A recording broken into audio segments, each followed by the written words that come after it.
Hello, here is my ID.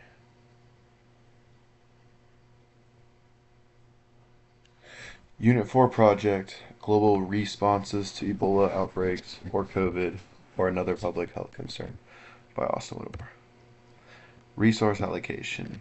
That was that's the first one. The biggest resource allocation related to these concerns was during COVID, when everyone had to try their best to get the vaccine as soon as they could, so they could, in their mind, continue with their lives without having to worry about going outside and catching it from a random person. Money concerns also directly relate to the issue of the resource, as some might not know what field they should be investing more money into, as there were several research facilities that were doing studies all day to find something to lessen COVID's rampage in 2020. That's one of the facilities with people who got COVID, and then that's just a picture of money because of the loss of money. Social distancing and lockdown, that's the second one. This was one of the biggest measures that made people freak out, as everyone had to stop living their normal lives and limit what they could do, where they could go, and how close they got to someone.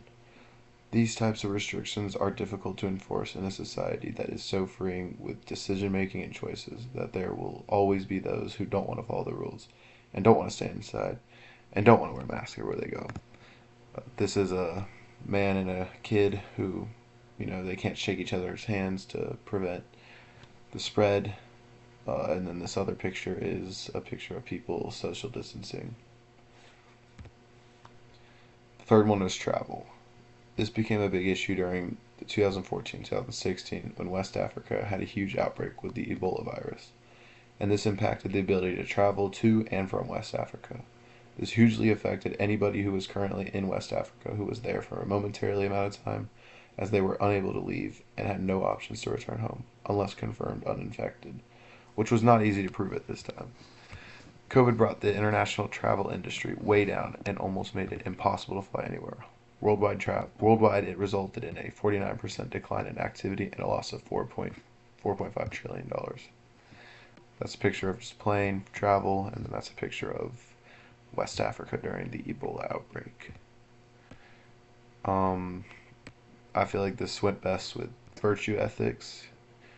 Virtue ethics go back to sacrifices and doing things not because you want to, but because they will have the best positive impact on society and not just your overall happiness and satisfaction. People would go out and do things during a pandemic can be putting themselves at risk while also putting others at risk, and these morals must be in check for the whole process to have the proper virtue ethics all around. And then this is just kind of a image of what virtue ethics kind of represents.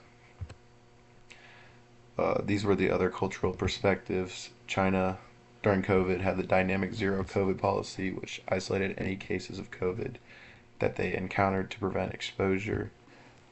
Africa, during the outbreak of Ebola, West Africa went into a lockdown, cutting out all access to come in and out of their exposed areas. The U.S. went into a lockdown during COVID, and then for Ebola, it cut off all travel from and to West Africa. My resources were Economics Observatory, that talked about the economic side of these outbreaks and the specific loss of money throughout the United States and the other countries in contact with the U.S. Another one was Ethics of Emerging Infectious Disease Outbreak Responses, using Ebola virus disease as a case study of limited resource allocation. And this talked about the resource scarcity and the issue involving producing the vaccine and how they eventually able to give it to people. And that's it.